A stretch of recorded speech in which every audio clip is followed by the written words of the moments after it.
From my knowledge, Ignite started as a very small church consisting of not that many people. So, I mean, from my perspective, I just feel like every Saturday that I go there, you learn something. You leave and like you learn something either that you could apply to your life or just like something that you never really thought of. And it makes you think, and aside from that, it challenges you as well. And I feel Ignite gives them a chance to from a young age to serve in different ministries and have older people like myself kind of guide them into different ministries and get them involved.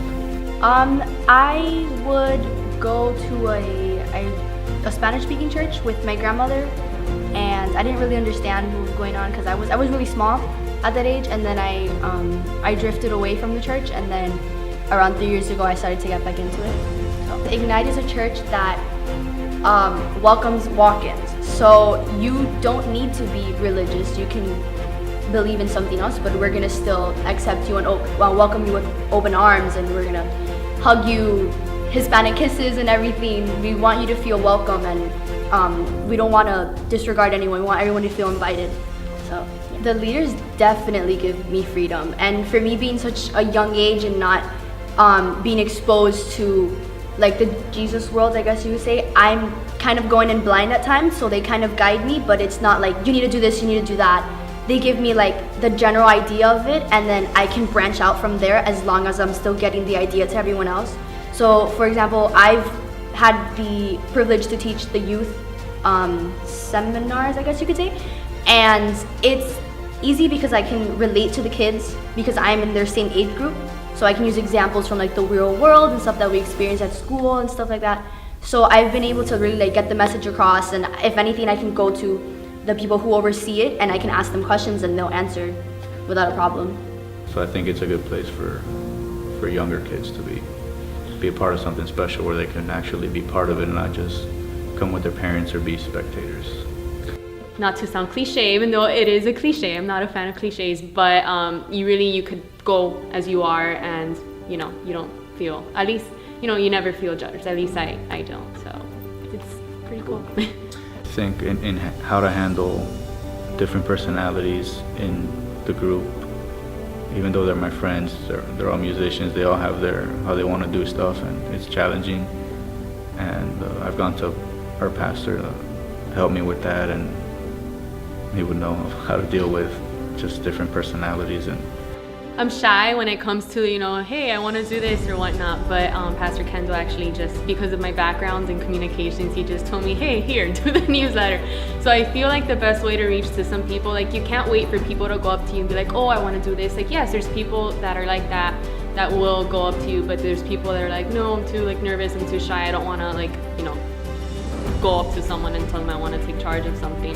So I just feel like the best way is to kind of like give someone a responsibility, just, not tell them, hey, do you want to do this? Like, hey, I need your help doing this, can you help out or whatnot? So I think that's just a good way to kind of like throwing it at them cold turkey. Well, I actually started, training or mentoring. She's someone else to like help out with the newsletter. She's in high school. I think she's probably like 15, around there. And it's interesting because like she has like these amazing ideas, and I'm like, what? This is awesome. So I do feel, and I know that's something that, Kendall and just the church in general has been encouraging, to kind of like not have like one person, like, yes, let's say this person has been doing like, I don't know, like music forever, it's not just have it all on one person for several reasons. One, you don't want that person to be burnt out, and the other one, like, you need the future generation. If you want your church to grow, you can't just focus on like the older generation. You need to think about the future and how you could carry on, your role to someone else. I told you this before. Ignite has done a lot, but we're still so far from where we need to be. One of the things that changed my life was that I saw my young people leaving, and the generation that I was pastoring at the time seemed to be okay with them walking out the door, because they were convinced that the method was paramount, and that if the young people didn't embrace the method, then somehow, they weren't being faithful to Scripture.